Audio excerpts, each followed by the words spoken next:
What is up? This is your LA in a minute. When I opened my LA Times on Sunday, I saw this article. Look, up in the sky, it's an air taxi. They're coming to Los Angeles. Sounds exciting, right? And inevitable? Well, not so fast. Let's get into the reasons why not to get too excited about this premise.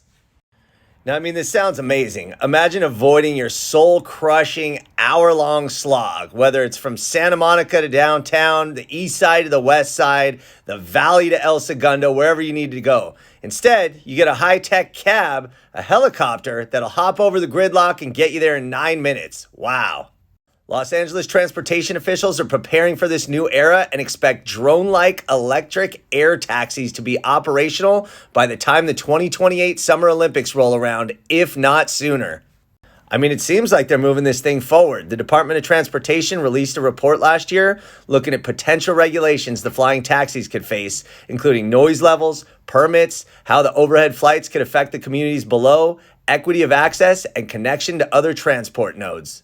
If this doesn't seem like the type of idea that could be up and running in the next few years or, well, ever, that's because there's plenty of past precedent.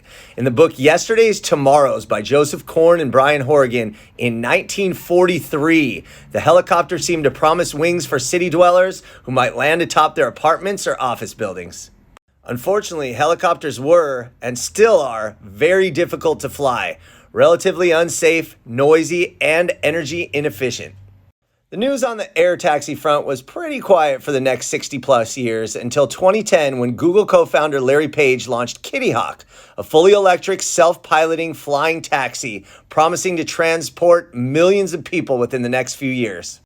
$1 billion and 12 years later, Boeing is now an investor and the plane is now in its sixth iteration and still, according to Boeing, years away from being a reality.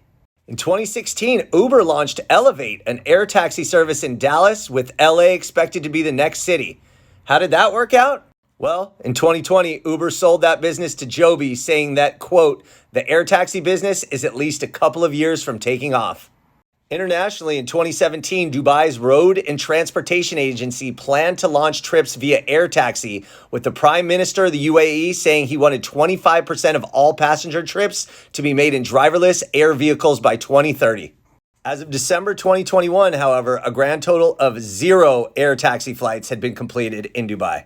So getting back to LA, it seems that the excitement for air taxis may be a little premature. In the meantime, looks like we'll be sitting in that traffic for quite a while longer. All right, LA, it's been a minute.